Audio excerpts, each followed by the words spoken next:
दोस्तों, आज हम जो कहानी आपके लिए लेकर आए हैं उस कहानी का शीर्षक है देवरानी का ब्यूटी पार्लर। गांव के बाहर बनी एक पुरानी हवेली में नई ब्यूटी पार्लर खुला था। इसे खोलने वाली कोई और नहीं बल्कि कमला थी, जो अपनी देवरानी संगीता के साथ शहर में रहकर ब्यूटी पार्लर चलाने का सपना देखती थी। लेकिन पति की अचानक मृत्यु के बाद वह गांव लौट आई और वहीं अपना पार्लर खोलने का फैसला किया। लेकिन किसी को नहीं पता था कि यह पार्लर एक रहस्य और भयानक घटनाओं का केंद्र बन जाएगा। कमला ने जैसे ही पार्लर खोला, गांव की औरतों ने खुशी की लहर दौड़ गई। यह गांव बहुत पिछड़ा था और यहाँ महिलाओं के लिए कोई आधुनिक सुविधाएं नहीं थीं। कमला की देवरानी संगीता भी उसके साथ काम करने लगी। दोनों ने मिलकर बहुत मेहनत से पार्लर सजाया। लेकिन गांव के बुजुर्गों ने चेतावनी दी, यह हवेली अच्छी नहीं, यहाँ पहले भी कई लोग रह चुके हैं, लेकिन कोई नहीं बचा। कमला ने इसे अंधविश्वास समझकर नज़रअंदाज कर दिया। अजीब ग्राहक। एक दिन एक अजीब सी औरत पार्लर में आई। उसका चेहरा झुर्रियों से भरा था, लेकिन आंखें चमक रही थीं। उसने सिर्फ इतना कहा, मुझे खूबसूरत बना दो। कमला और संगीता ने उसका मेकअप करना शुरू किया, लेकिन जैसे जैसे क्रीम और पाउडर उसके चेहरे पर लगते गए, उसका चेहरा डरावना होता गया। वह अचानक हंसने लगी और उसकी हंसी पूरे पार्लर में गूंज उठी। फिर वह गायब हो गई।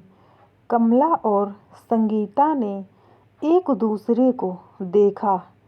क्या यह सिर्फ उनकी आंखों का धोखा था या सच में कुछ अजीब हुआ? पार्लर में अजीब घटनाएं। उस दिन के बाद से पार्लर में अजीब चीजें होने लगीं। शीशे में किसी और की परछाई दिखती थी।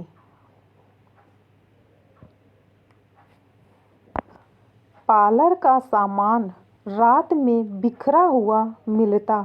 ग्राहकों को अचानक बेहोशी या डरावने सपने आने लगे। गांव में अफवाह फैलने लगी कि यह पार्लर अभिशप्त है, लेकिन कमला और संगीता ने इसे मानने को तैयार नहीं थी। सच्चाई का पर्दाफाश।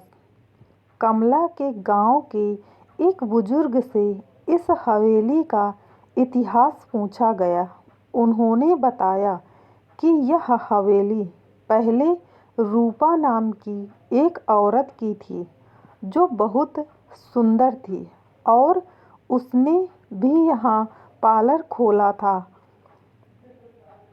लेकिन गांव की जलनखोर औरतों ने उस पर डायन होने का आरोप लगाकर उसे जिंदा जला दिया।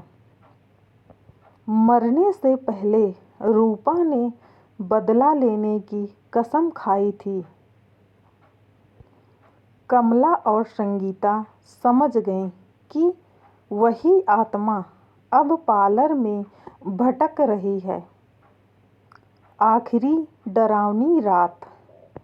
एक रात पार्लर में कुछ निपटाने के लिए कमला और संगीता रुक गईं। आधी रात को बिजली चली गई और तभी रूपा की आत्मा प्रकट हुई। उसका झुलसा हुआ चेहरा, जलती हुई आंखें और कांपती आवाज, मुझे न्याय चाहिए।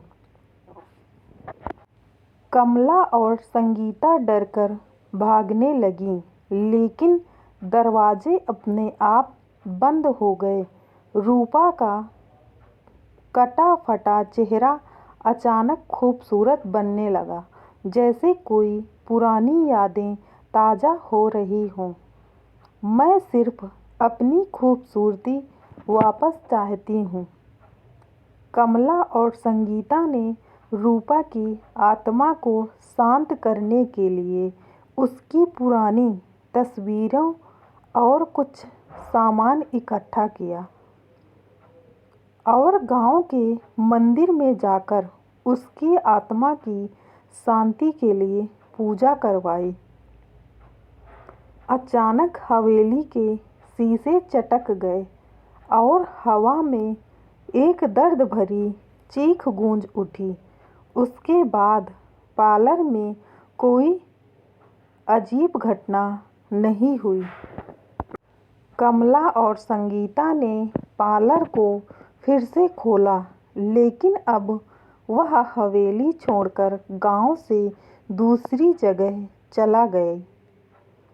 रूपा की आत्मा को शांति मिल चुकी थी और गांव की महिलाएं अब बिना डर के पार्लर आने लगीं। पर कहते हैं, रूपा की आत्मा कभी कभी अब भी किसी शीशे में झलक जाती है, मानो देख रही हो कि उसकी सुंदरता हमेशा जिंदा है।